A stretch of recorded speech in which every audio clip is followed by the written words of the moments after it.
नमस्कार दोस्तों, मैं रेखा अपने YouTube चैनल भक्ति ज्ञान सागर में फिर से एक बार आपका स्वागत करती हूँ। और आज हम सुनेंगे श्राद्ध पक्ष की तीसरी कथा। इससे पहले मैंने अपने चैनल पर 2 कथाएं अपलोड कर रखी हैं, आप मेरे चैनल पर जाकर उसे देख सकते हैं। पितृपक्ष यानी कि पितरों को मनाने का पर्व। जिस प्रकार हम गणेश जी को 10 दिन मनाते हैं, माता जी को 9 दिन मनाते हैं, रामदेव जी को मनाते हैं, उसी प्रकार पितरों को मनाने का ये पर्व यानी आश्विन मास के कृष्ण पक्ष के ये 16 दिन। इस दिन हम पितृ दोष से मुक्त होने के लिए पितरों के निमित्त भोजन करते हैं, ब्राह्मणों को भोजन करवाते हैं, सपरिवार भोजन करते हैं। सपरिवार भोजन क्यों करना चाहिए, इससे जो संबंधित एक कथा है, आज हम वही सुनेंगे। तो चलिए शुरू करते हैं। इससे पहले कि हम कथा शुरू करें, मैं आप लोगों से कहना चाहती हूँ कि अगर आपको मेरी कथा अच्छी लगे तो आप इसे लाइक और शेयर जरूर करें। और अगर आप मेरे चैनल पर नए हैं तो सबसे पहले आप सब्सक्राइब करके बेल आइकन के बटन को दबाएं, ताकि आगे आने वाले सभी व्रत त्योहार के नोटिफिकेशन आप तक पहुंच सके। तो चलिए शुरू करते हैं। एक समय की बात है, पौराणिक मान्यता के अनुसार 2 भाई, एक गाँव में 2 भाई रहते थे, जोगी और भोगी। जोगी जो था बहुत ही धनवान था और उसकी पत्नी अपने आप को बहुत ही धर्मज्ञ और उसे अपने धन का बहुत ही अभिमान था। वहीं भोगी बहुत ही गरीब था और उसकी पत्नी भी धर्मज्ञ थी। एक बार जो है श्राद्ध पक्ष आता है और जोगी की पत्नी मन ही मन विचार करती है कि अगर हम श्राद्ध पक्ष नहीं करेंगे तो लोग हमें ताना देंगे। इससे तो अच्छा है कि ये सुनहरा मौका है, मैं अपने पियर वालों को न्योत कर और उन्हें भोजन भी करा सकूंगी और इसी बहाने हमारी वाहवाही भी हो जाएगी और पितृ पक्ष का ये कार्य भी पूर्ण हो जाएगा। यही सोचकर वो अपने पति से कहती है कि हम श्राद्ध पक्ष मनाएंगे।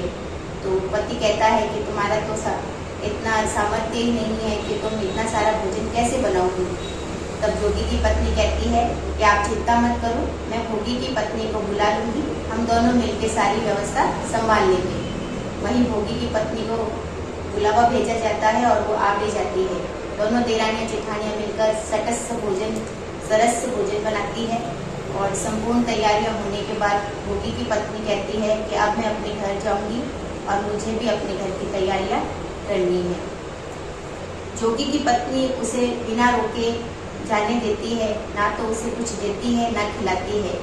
और भोगी की पत्नी घर आकर जैसे ही अंगार की अंगीठी जलाती है और वह देखती है कि घर में धन धान्य कुछ भी नहीं है, मैं क्या बनाऊं।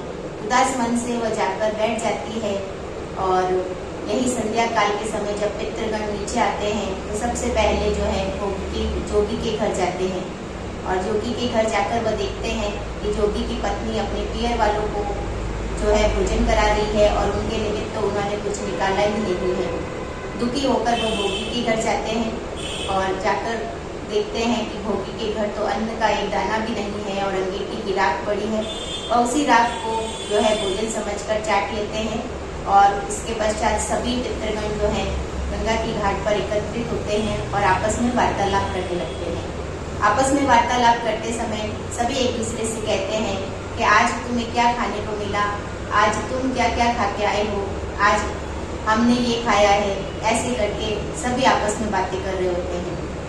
तभी जोगी और भोगी के माता पिता भी आपस में बातें कर रहे होते हैं कि यदि अगर भोगी के घर में धन होता तो भोगी हमें बहुत ही अच्छा भोजन करके खिलाता और हमारा श्राद्ध बहुत ही अच्छे से मनाता। यही सोचकर वो मन ही मन आशीर्वाद देने लगते हैं कि भोगी के घर धन हो जाए, भोगी के घर धन हो जाए। और ऐसा कहकर वह फिर से जो है स्वर्ग लोक को चले जाते हैं। और शाम का संध्या काल में जब बच्चे भूख के मारे माँ को कहते हैं कि माँ हमें भोजन चाहिए, तो माँ कहती है कि जाओ, हौदी की जो है ढक्कन लगी हुई है, आप उगाड़ कर देख लो और जो भी हो आपस में बांट कर खा लो। बच्चे हौदी के पास जाते हैं और जैसे ही ढक्कन हटाते हैं तो देखते हैं कि हौदी सोने की हो जाती है और उसमें से बहुत सारी असरपियाँ भरी होती है। वो माँ को आके कहते हैं कि माँ देखो, हौदी में झगमग हो रही है और इतना चमत्कार हो रहा है, ये काहे का चमत्कार है। जब भोगी की पत्नी जाकर देखती है कि हौदी सोने की हो रखी है और असरपियों से भरी है, तो वह इसी पितरों का आशीर्वाद समझकर बहुत खुश होती है और वह इसी प्रकार जो है उनके घर में हर सुख संपदा और धन धान्य की कमी पूरी हो जाती है। और इसी प्रकार पूरा वर्ष व्यतीत होने के बाद फिर से श्राद्ध पक्ष आता है और इस बार भोगी सभी परिवारजनों को नियुक्त कर 56 भोग बनाकर श्राद्ध पक्ष का भोजन बनवाता है और अपने भाई भाभी को भी आदर निमंत्रण देता है। सभी आकर भोजन करते हैं और भैया भाभी को भी वो बैठाकर सब प्रेम विनय से जो है भोजन करवाता है। यह देखकर भैया भाभी उसे क्षमा मांगने लगते हैं अपने भूल की और कहते हैं कि हमारी बहुत बड़ी गलती हो गई, और यही कहकर वो अपने भूल की क्षमा मांगने लगते हैं। तब भोगी कहता है कि ये तो हमारे पितरों का आशीर्वाद है कि हम फिर से एकत्रित हो गए और सब परिवार भोजन कर रहे हैं। ऐसा देखकर पितृगण जब नीचे आते हैं और भोजन अपना ग्रहण करते हैं तो वह देखते हैं कि उनका परिवार फिर से हरा भरा और एकत्रित हो गया है और उनकी आत्मा को बहुत शांति मिलती है और उन्हें मुक्ति प्रदान होती है और वह स्वर्गलोक को जाते हैं। तो ये थी सपरिवार भोजन करने की जो है कथा। और इसीलिए कहा जाता है कि ये जो श्राद्ध पक्ष है वो परिवार को संगठित करने का भी पर्व है। ऐसा माना जाता है कि जब पितृगण नीचे आते हैं और अपने परिवार को संगठित होकर सब प्रेम भोजन करते हुए देखते हैं तो उनकी आत्मा ऐसे ही तृप्त हो जाती है। इसीलिए सदैव अपनी बहन सुवासिनियों को आप श्राद्ध पक्ष में बुलाकर भोजन जरूर करवाएं और ऐसा करने से आपके पितरों की आत्मा को शांति प्रदान होगी। तो इसी के साथ जय श्री कृष्णा। मिलते हैं अपनी अगले वीडियो में अगली कथा के साथ। जय श्री कृष्ण।